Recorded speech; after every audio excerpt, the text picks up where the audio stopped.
I tried selling on Etsy for 2 weeks and these are my results. If you don't know who I am, my name is John and I try different side hustles and make videos about them so you know actually if they're profitable or not and worth your time.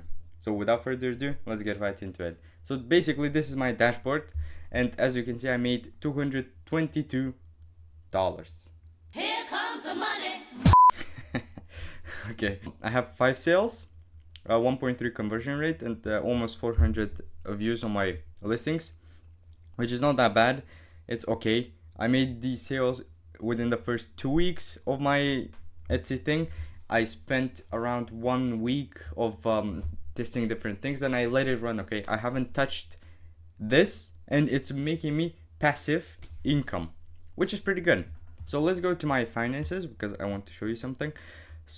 So these are my net profits from Etsy, and as you can see my fees are 50 euros. Are you kidding me? 50 euros. And what are these fees? Listing fees. I have 60 listings on my page. Transaction and processing, because you would actually pay for a Stripe. It's the similar cost, I believe. My net profit is 160 almost euros, which is okay. It's all rainbow, sunshine and rainbows until I tell you that I'm doing print on demand and I have costs. When we go to Printify, my cost is $172. So out of everything we have done, when we deduct the cost from the profits, well, I made a lot of money, bro. I made 2 euros and went ahead and bought myself an energy drink. I'll give you a couple of tips and tricks what you can do to get some sales and get your toes in the water with your first online money. My first tip is when you go to marketing on Etsy, you go to sales and discounts, you actually can run a sale, which is what I do. Let's say people put one of your items into their cart and it stays there for 3 days, let's say. Okay, if you run a sale, let's say starting from today, like 1 month sale, for example, you make it like 50% off and it will be on sale. However, what's a pretty nice tactic is to run this sale every single day.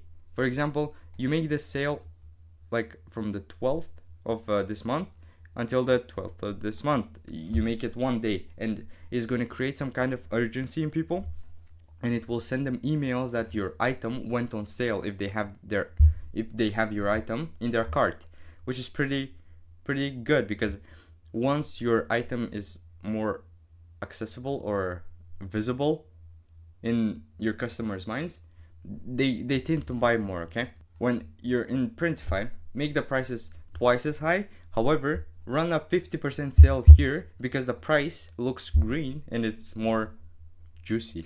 Please, if you're gonna do print on demand, spend some time to create good mock-ups. For example, people on Etsy tend to buy things that look handmade or kind of they can imagine themselves wearing it. For example, these things, can you see it? It kind of looks like real life. It doesn't it looks like a real life thing. Not when you have a white background like this, it wouldn't sell as much as something like this, because you can see it on the wall or something. For example, this is pretty good actually. Look, it's personalized and it sells a feeling, if you know what I mean. So my tip is use real life images for your mockups and it's gonna sell more. It's good selling physical products, but with physical product, as you can see, your profit margins are pretty low if you don't sell them for a higher price.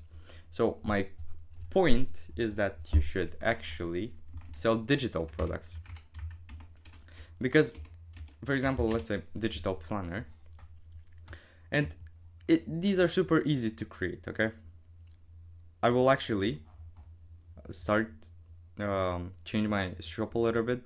I'm not gonna be all print on demand. I spent already 60 listings worth of money on listings. However, I'll change it a little bit. So I started selling digital products, because once you have created this product, or you can actually buy it, you go ahead, buy it, and you can change it a little bit, change the design, and make better preview picture, and it's gonna sell more than other people. So you basically buy one of these, or you can actually, this is a pretty good tip, you can actually buy a couple of these, make a bundle, sell it for a higher price. Bro, look, it's 1.66, $1. You spend $5, let's say, you make a bundle and you sell it for $7. Okay, that's a nice marketing strategy. But the important thing is you change it a little bit, so it doesn't look like you stole it from these people, and make your own preview images or mock-up images right here, use case. And my last tip is use videos. Look how almost all of these that rank highest have videos, and it shows some kind of use case. Okay, you don't need to make it so professional. If you're gonna sell print on demand stuff, you just make it zoom in a little bit on the product itself, and you put like 5 to 10 different images of people wearing your stuff, for example. And it's still better, because as you hover, it's going to go through your designs, and people tend to buy like this more. You can set up your shop for like 10 hours or something, and it runs on autopilot. As you can see, I'm not selling anything right now, but if I adjust my prices, I will start selling again, and it's basically on autopilot. I don't need to do anything, and well, if you're like me, you'll be able to afford luxury like this. So that's basically it, what I wanted to share. My honest opinion is you should try it, but if I were you, I would start with digital stuff, because the profit margins are higher, and you can sell them for a low price. And when you're selling them for a lower price, people tend to buy more, because my products are like $70, and it's not actually like whatever money, and people have to think twice. The bottom line is, I feel like you should try selling on Etsy, because I mean, it's passive income. Once you put in the work in the beginning, it's basically passive income. So take care.